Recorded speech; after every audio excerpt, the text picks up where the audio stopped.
Oke, assalamualaikum warahmatullahi wabarakatuh. Ya, oke teman-teman. Di pertemuan sekarang kita akan membahas tentang bab tunarungu atau yang bisa disebut juga dengan disabilitas rungu. Nah, untuk presentasinya kemarin sudah pada tanya itu mulai minggu depan ya, mulai minggu depan untuk yang tunarungu atau disabilitas rungu ini biar saya yang menjelaskan seperti itu.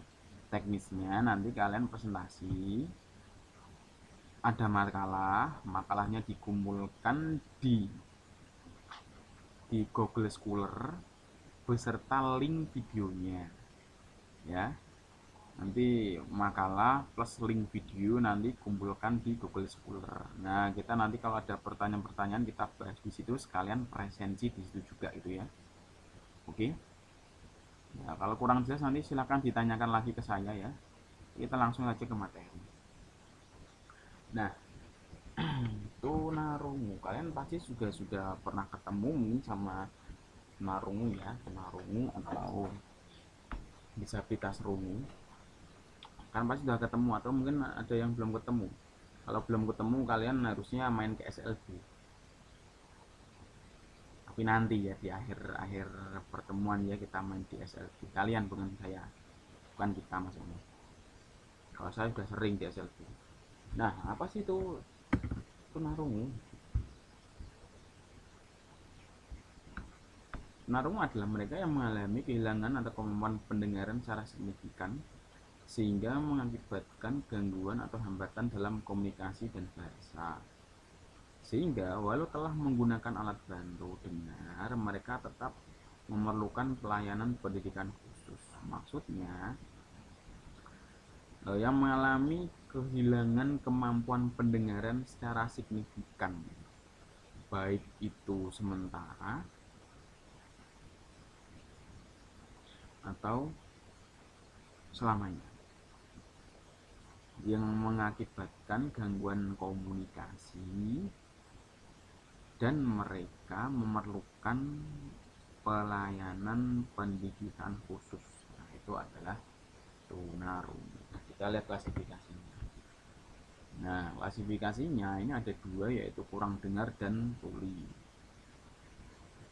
Kurang dengar itu yang dimaksud adalah, atau hard of hearing itu mereka yang masih mempunyai sisa pendengaran. Ya, jadi tidak hilang pendengarannya, tidak, tapi masih memiliki sisa pendengaran walaupun beberapa desibel mungkin ya, tapi masih bisa. Contohnya, dia tidak bisa mendengarkan suara jika tidak bisa mendengarkan suara ketukan meja, tapi dia bisa mendengarkan suara bel yang keras. Nah, itu bisa dikatakan hard of hearing. Terus selanjutnya adalah tuli atau deaf. Deaf itu ya tidak mendengar, sudah, tidak ada definisi yang lain. Itu tingkat desibelnya itu di atas 90 desibel. Nah, apa itu desibel? Kita lihat. Nah, desibel itu adalah tingkatan kemampuan pendengaran seseorang, itu desibel atau dB. Kalau kalian punya headset itu, headsetnya itu kan maksimal berapa dB itu kan ada. Nah, dB itu ini desibel, ukuran suara ini, derajat pendengaran. Nah, kalau sangat ringan itu 27 sampai 40 desibel, ya kan? Jadi dia masih bisa mendengarkan antara 27 sampai 40 desibel, itu sudah dapat diingat. Itu yang sangat ringan ya. Untuk yang ringan itu 41 sampai 55 desibel, itu rentang desibelnya itu seperti itu. Terus yang sedang itu 56 sampai 70 desibel, untuk yang berat itu 71 sampai 90 desibel. Untuk yang ekstrim atau deaf itu 90 desibel ke atas. Contohnya seperti apa, Pak? Nah, contohnya seperti ini. Nih, anggap saja ini 27 desibel. Ini 27 desibel ya. Ini 27 desibel. Ringan, untuk yang ringan denger nggak dengar karena harus di 41 desibel baru dengar. Nah, mungkin itu baru dengar. Itu baru dengar. Kalau yang 27 kan cuma gini aja, yang ringan kan ini dengar, tapi untuk yang nah itu kan baru 41 desibel baru dengar. Jadi seperti itu. Jadi semakin kecil dB-nya itu semakin dia dapat mendengar dB yang kecil, itu semakin normal. Contohnya seperti ini. Saya ngomong seperti ini ya kan. Kan kalian pasti rada bingung kalau tanpa headset kan. Nah, kalau saya ngomong di sini dengan speaker mikrofon kalian di laptop itu kan pasti akan rasa pelan kan. Nah, pelannya itu berapa desibel? Tuh, kalau dirasa sangat pelan sehingga kalian tidak mendengar, tetapi dengan volume yang penuh ya, kalian tidak mendengar, tapi ada teman kalian yang volume penuh dengan laptop yang sama, teman kalian mendengar. Nah, itu berarti ada yang salah dengan pendengaran kalian kan, seperti itu. Jadi kurang keras lagi untuk kalian bisa mendengar, harus dikeraskan melalui headset dengan volume penuh baru kalian dengar. Nah, itu namanya kalian dapat dikatakan desibel untuk mendengarnya kurang gitu. Jadi kalian harus mendengarkan 41 desibel baru dengar. Nah, jadi kalian mengalami gangguan pendengaran ringan seperti itu. Yang ekstrim 90 desibel ke atas baru bisa mendengar suara apa gitu. 91 desibel ke atas itu suara bel truk tronton yang gede. Nah, jauh ya, truk tronton yang gede itu.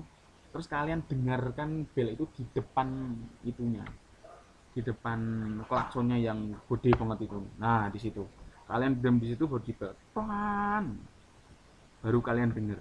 Itu pun remang-remang. Nah, itu namanya tuli ekstrim. Jadi bisa mendengarkan suara dari 90 desibel ke atas itu baru bisa mendengarkan. Kalau 90 desibel ke bawah nggak bisa. Bel motor nggak bisa, bel mobil nggak bisa. Tapi kalau bel truk tronton yang gede itu yang tuah gitu baru denger. Nah, itu dia mengalami tuli ekstrim karena hanya bisa mendengar 91 desibel ke atas. Gitu. Tuh, jadi gampangnya seperti itu ya. Kalian ringan itu jika sudah bisa mendengar suara 27 desibel sampai 40 desibel atau lebih lah ya. Rentangnya gitu. Kalau saya mendengarnya di 39 desibel, Pak, baru bisa mendengar suara yang 39 desibel baru mendengar. Berarti kalian termasuk kategori sangat ringan. Kalau saya 42, Pak. Nah, kalau 42 kalian mengalami gangguan ringan, kerusakan ringan dalam pendengaran kalian. Sampai 55 itu ringan, 56 sampai 70 itu sedang, yang beratnya itu 71 sampai 90. Tuh, makanya headset itu kan ada setelannya berapa desibel tuh untuk volume.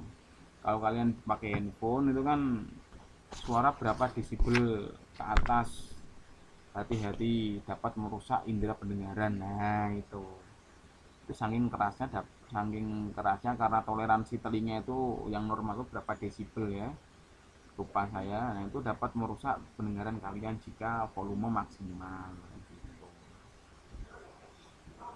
Oh, ini saya harap ini sudah paham, tapi kalau ini belum paham susah sih, harus ketemu langsung biar saya bisa menggambarkan. Kalau gini kan susah.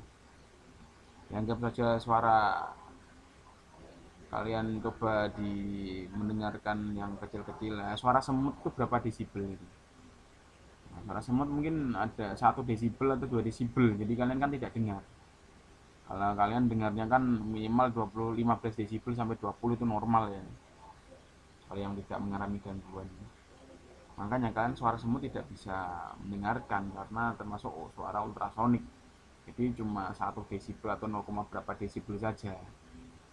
Itu walaupun telinga kalian tempelkan ke semut itu juga nggak akan dengar. Yang bisa itu suara tawon itu. Nah, weng weng weng itu berapa desibel itu? Kalau dari jarak jauh itu kan nggak dengar tuh, kalau bareng-bareng kan denger tuh karena tambah keras kan. Tapi kalau satu, coba kalian ambil untuk mendengarkan desibelnya ya, kalian ambil tawanya satu terus taruh di telinga, wang wang wang wang wang, nanti langsung ke entuk nanti telinga kalian ya, ini kan rusak nanti. Baik. Nah, selanjutnya derajat kehilangan pendengaran nih. Normal tuh antara 0 sampai 20 desibel, tapi kalau kalian mendengar 0 desibel keren banget ya. Berarti di telinga kalian tidak ada KPK-nya. Kalau ada KPK-nya nggak mungkin 0 desibel. Itu paling 5, 10 atau 15 sampai 20 itu lah. Ya. Ini ada, coba dilihat saja ini.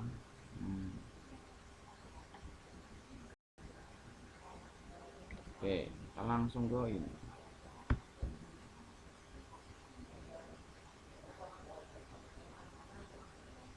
Nah, ini terusannya yang atas ya, ini belum tanpa belum terdefinisi. Ini terus mild hearing loss sama normal hearing. Nah, setelah itu baru ke sini moderate, severe, dan profound. Nah, kalau yang moderate itu 60-75, kalau yang sharp itu 75 sampai 90, yang profound atau deaf itu 90 ke atas.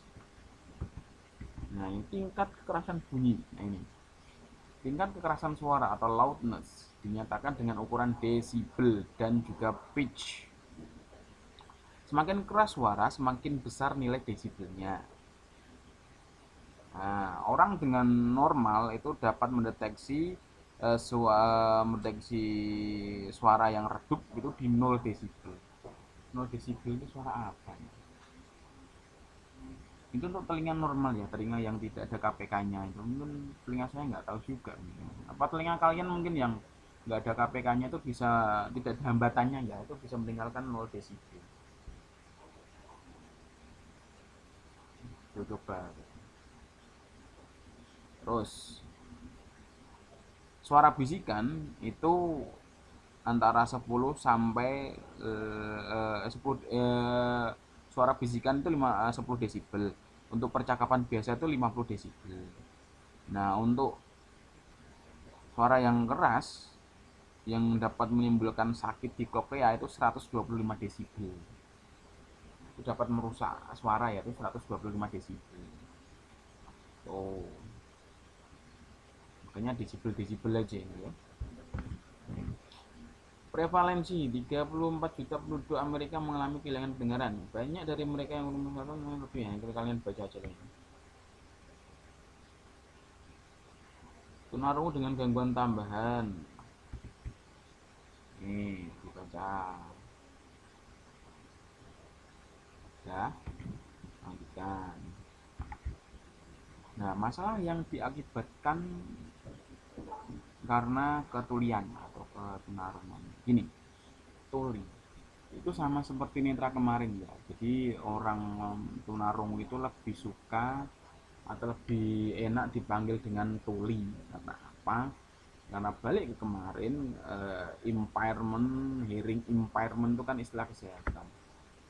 Tuna itu kan kerusakan, kehilangan, dan kawan-kawannya itulah. Jadi orang tuli itu menganggap bahwa saya tidak mendengar itu adalah ciptaan yang sempurna dari Allah, dari Tuhan. Jadi kalau Anda menganggap saya itu rusak, ya berarti Anda menganggap rusak, menganggap pencipta itu membuat tidak menciptakan saya secara benar. Gimana? Jadi kalau Anda menyebut saya itu rusak, saya tidak punya, saya ada kegagalan, ada kemunduran, berarti Anda menyebut pencipta saya itu juga menciptakan saya tidak sempurna. Berarti Anda sudah mendiskreditkan pencipta saya. Pencipta siapa ya? Tuhan. Jadi makanya orang tuli itu lebih senang dipanggil tuli daripada dipanggil tunarungu. Makanya kalau teman-teman tuli itu kan mereka lebih senang daripada tunarungu. Jadi besok kalau ketemu mereka, ketemu sebutannya, oh ini siapa, ini teman tuli, gitu aja. jadinya aman. Nah, akibat yang timbul akibat ketulian.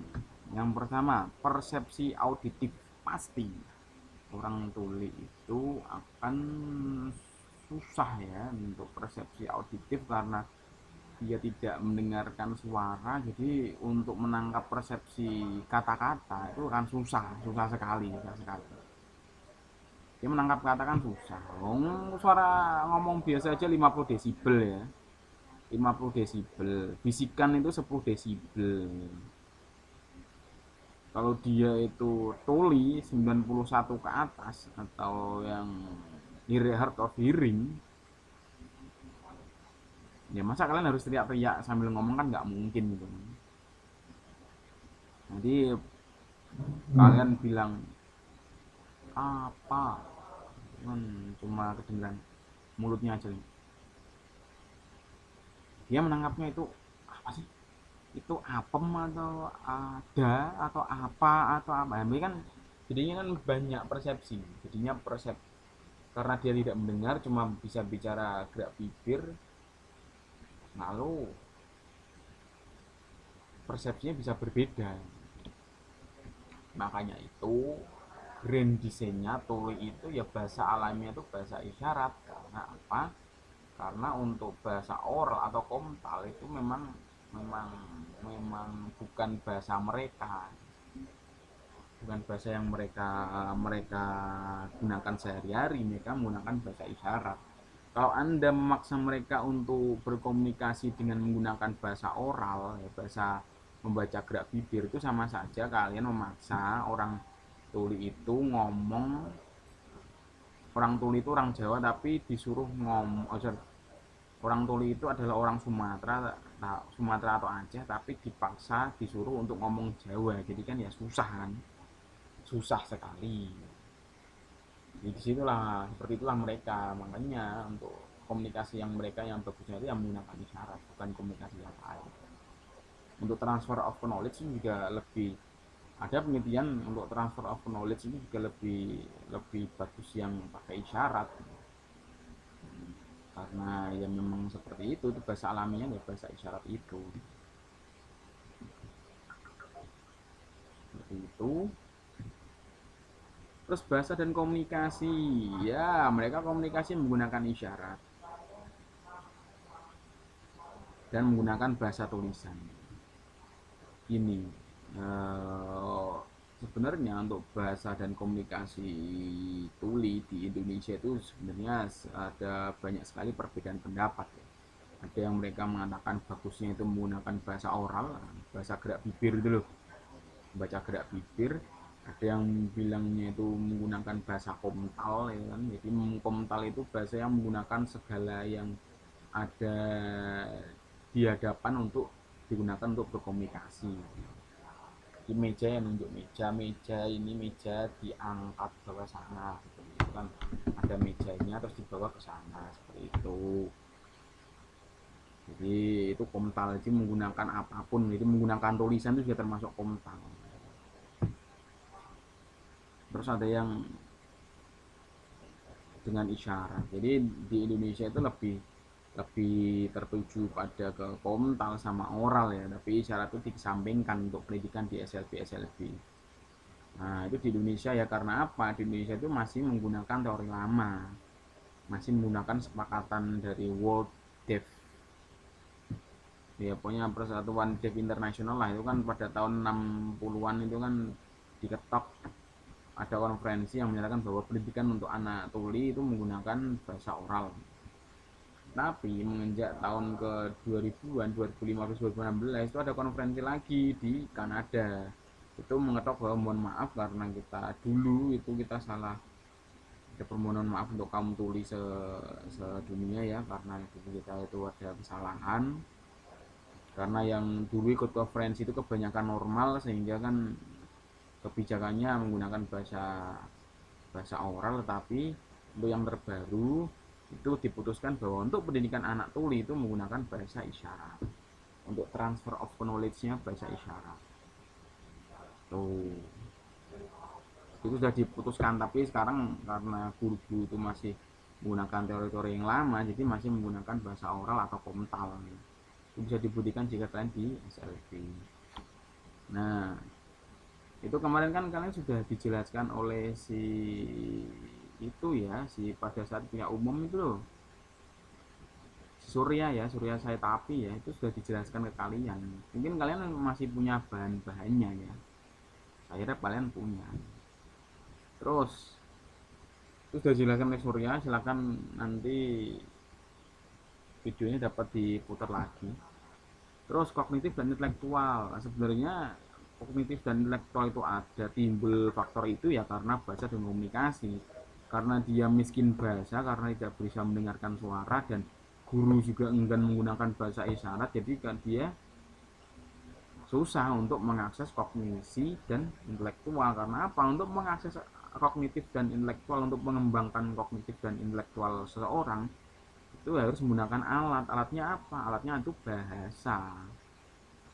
Kalau masih dipaksa menggunakan bahasa oral terus ya, maka kognisi dan intelektualnya akan tidak berkembangnya, itu tidak seperti teman-teman normal yang lain kan, seperti itu kan, tidak bisa optimal karena kendala bahasa. Terus pendidikan ya, pendidikan yang merembetnya ke intelektual, tapi seharusnya jika bahasa bahasa mereka itu sudah diajarkan menggunakan bahasa isyarat, transfer of knowledge-nya itu pada saat pengajaran menggunakan bahasa isyarat, saya rasa kognitif dan intelektual itu bisa diatasi deh. Soalnya apa? Soalnya saya dulu pada saat jadi volunteer di Gergatin Bandung ya, Gergatin Jawa Barat, itu saya ketemu sama orang yang namanya Philips. Philips itu ketua NGO dari AIDS Regional Indonesia. Dia dari Australia, dengan penerjemahnya itu Susan Emerson. Dia tuli, jadi dia kemana-mana itu bawa penerjemah bahasa isyarat, namanya Susan Emerson tuh, sudah ya bule lah, bule Australia.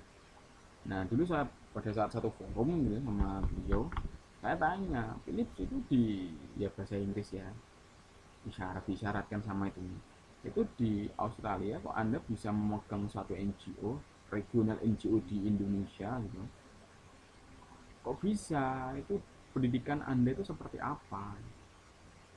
Dia bilang seperti ini, pendidikan saya itu ya sama seperti pendidikan pada umumnya, tapi saya dibekali 3 bahasa. Saya tanya, bahasa apa saja? Yang pertama bahasa isyarat untuk transfer of knowledge, untuk komunikasi pada saat pengajaran. Yang kedua itu diajarkan bahasa tulis. Bahasa tulis itu bahasa kalian membaca SPOK ini loh, membaca tulisan, baca buku. Itu kan tulis susah karena tuli tidak diajarkan, maksudnya tuli itu dalam pemanaan bahasa kan lebih sering terbalik-balik. Jadi untuk guru-guru SLB kelas awal mengajarkan bahasa Indonesia itu sulit, memang diperlukan trik khusus ini, dengan dibantu bahasa isyarat sehingga anak tersebut dapat paham SPOK, kata kerja dan kata baku. Tapi karena gurunya itu memang kesusahan, jadi merembetnya ke sekarang, jadi kosakata tuli itu tidak beraturan kalau menulis, karena ngajarnya dengan bahasa oral, ngajar bahasa Indonesia itu dengan menggunakan bahasa oral, sehingga anak tuli itu pun juga tidak paham apa itu bahasa Indonesia. Nah itu merembet ke membaca, mereka membaca juga, mereka bisa membaca tapi tidak tahu pemahamannya. Dia bisa membaca, saya pergi menggunakan sepeda bersama-sama dengan teman, terus menggunakan metode metode talking stick. Dia bisa membaca tapi dia tidak tahu apa itu metode talking stick. Tumben kamu datang. Dia bisa baca tumben orang itu datang, tapi dia tidak tahu apa itu kata tumben. Ya karena apa? Karena kebahasaannya kurang, karena dari basicnya bahasa Indonesianya itu para pengajarnya itu tidak menggunakan bahasa isyarat, sehingga anak tersebut tidak paham bahasa Indonesia. Jadi harus didukung. Nah, terus yang ketiga itu Philips menggunakan bahasa oral. Kenapa bahasa oral? Iya, bahasa oral itu digunakan untuk jika saya berkomunikasi dengan orang di mana orang tersebut tidak bisa bahasa isyarat di suatu tempat yang itu yang itunya emergency. Bahasa tidak ada penerjemah, itu emergensinya itu pakai bahasa oral itu ya, tapi ya terbata-bata, itu nggak bisa lancar karena memang struktur tuli, budaya tuli itu ya memang tidak didesain untuk menggunakan bahasa bahasa oral gitu. Jadi seperti itu. Jadi di sana mengajarkan 3 bahasa, tapi kalau di Indonesia itu mengajarkan 1 bahasa saja, itu bahasa oral. Nah, terus dari kognisi mengaruh ke pendidikan, pastilah. Pendidikan ke vokasional. Vokasional itu pendidikan untuk itu loh, keterampilan hidup, percakapan hidup. Jadi harusnya vokasional itu tidak terpengaruh secara lebih kalau dia bahasa dan komunikasinya itu normal. Masyarakat orang tua itu juga sama, sosial sama, emosi juga. Kenapa ada yang menganggap bahwa kok anak tuli itu sensitif gitu. Kita nggak ngomong apa kok dia juga tiba-tiba tersinggung. Bayangkan ya, kalian itu, saya bersama teman Anda, saya dan Pak Beni, Anda tuli ya.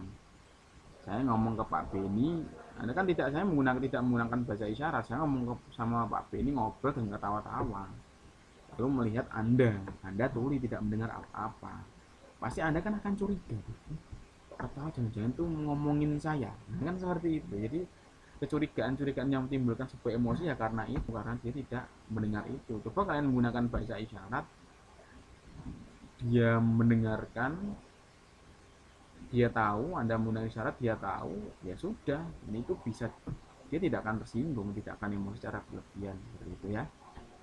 Kita lanjut.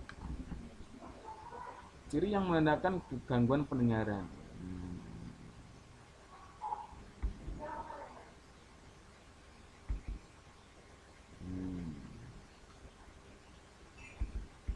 Jadi cirinya ya tidak ada itu, tidak ada sebenarnya, tidak ada treatment khusus. Jadi cirinya itu belum jadi. Jadi jangan dia ingin bu. Oh, aku sendiri ingin urung kok. Mana mobil lagi? Mungkin kali. Mohon maaf ada potongan. Jadi itu ngeceknya pendengaran ya menggunakan alat yang namanya audiometer. Dah itu aja, tidak ada cara menandai ya, paling kurang-kurang dengar itu kan kalau kita tandai secara kasat mata kan tidak valid ya. Validnya harus menggunakan alat ukur itu aja. Oke, mungkin itu saja. Kalau mau ada yang tanyakan silahkan ditanyakan di kolom komentar, nanti akan saya jawab menggunakan video ya. Sekaligus pertanyaan-pertanyaan presentasi nanti akan saya jawab menggunakan video juga. Oke, pertemuan saya ini, wassalamualaikum warahmatullahi wabarakatuh.